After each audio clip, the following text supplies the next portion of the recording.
AIFM சார்பாக அனைவருக்கும் இனிய காலை வணக்கம். நான் உங்கள் தமிழரசி. வேதத்தில் இன்று நிகழ்ச்சிக்கு செல்லலாம். கிருஷ்ண நாமத்தால் சோறு கிடைக்குமா என்ற கேள்விக்கு பதில் பார்க்கலாமா? ஒரு கிராமத்தில் வேலையில்லாத இளைஞன் ஒருவன் ஊர் சுற்றி திரிந்தான். அங்குள்ள குளக்கரையில் இருந்த கிருஷ்ணன் கோயிலில் திருவிழா விமரிசையாக நடந்து கொண்டிருந்தது. பக்தர்கள் கூடி ஒருநாள் முழுக்க கிருஷ்ண நாமத்தை ஜபம் செய்தார்கள். வேலையில்லாத இளைஞனுக்கு அந்த நாமத்தை கேட்கும் வாய்ப்பு ஏற்பட்டது.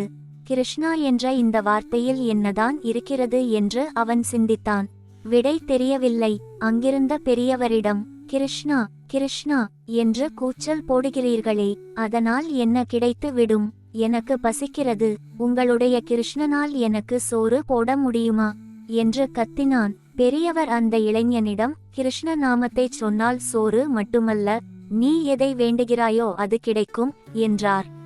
இளைஞனுக்கு கிருஷ்ண மந்திரத்தின் மீது சிறிதும் நம்பிக்கையில்லை என்றாலும் அந்த பெரியவர் சொல்கிறாரே என்பதற்காக கிருஷ்ண நாமத்தை சொல்ல முடிவெடுத்தான்.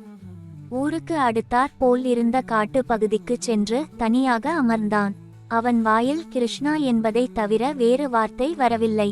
திடீரென்று அந்த பக்கம் யாரோ வருவது போல சப்தம் கேட்டதும் ஒரு மரத்தின் மீது ஒளிந்து கொண்டான் இளைஞன். ஒரு வழிப்போக்கன் அந்த மர நிழலில் அமர்ந்து அவன் கொண்டு வந்த கட்டுச்சோற்றை சாப்பிட்டான். அசதியில் அங்கேயே தூங்கிவிட்டான். இளைஞனோ கண்ணை மூடியபடி மரத்தில் அமர்ந்தே கிருஷ்ண நாமத்தை ஜபித்து கொண்டிருந்தான். சிறிது நேரத்தில் கண் விழித்து பார்த்தவனுக்கு ஒரு ஆச்சரியம் காத்திருந்தது. இன்னொரு கட்டு சாதத்தை மரநிழலில் மறந்து வைத்து விட்டு வழிப்போக்கன் சென்று விட்டான். கிருஷ்ணநாம மகிமையால் தான் இந்த சாதம் தனக்கு கிடைத்தது என்று எண்ணி வேகமாக மரத்தை விட்டு கீழே இறங்கினான். ஆனால் வந்த வேகத்தில் அவன் அப்படியே நின்றுவிட்டான்.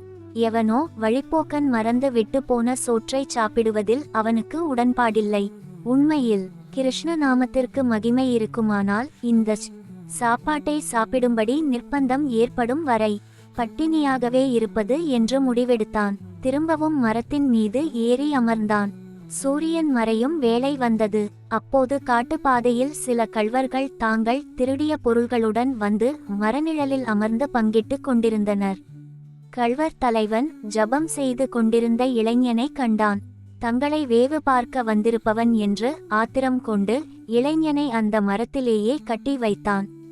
அதற்குள் பசியில் இருந்த திருடன் ஒருவன் மரத்தடியில் இருந்த சாப்பாட்டை பார்த்து மகிழ்ச்சியில் ஆரவாரம் செய்தான்.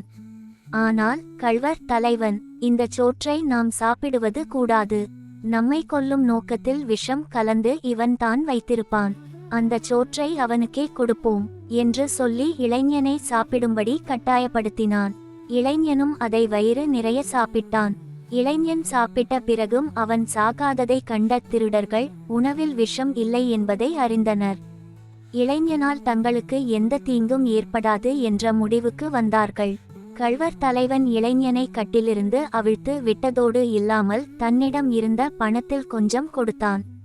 நம்பிக்கையில்லாமல் கிருஷ்ண நாமம் சொன்னதற்கே இவ்வளவு பலன் கிடைத்ததே என்று எண்ணியவன் அழியாத செல்வம் கிருஷ்ண நாமம்தான் என்ற முடிவுக்கு வந்தான். காட்டிலிருந்து ஊரில் இருக்கும் கிருஷ்ணன் கோயிலுக்கு வந்து திருடன் தந்த பணத்தை உண்டியலில் போட்டான்.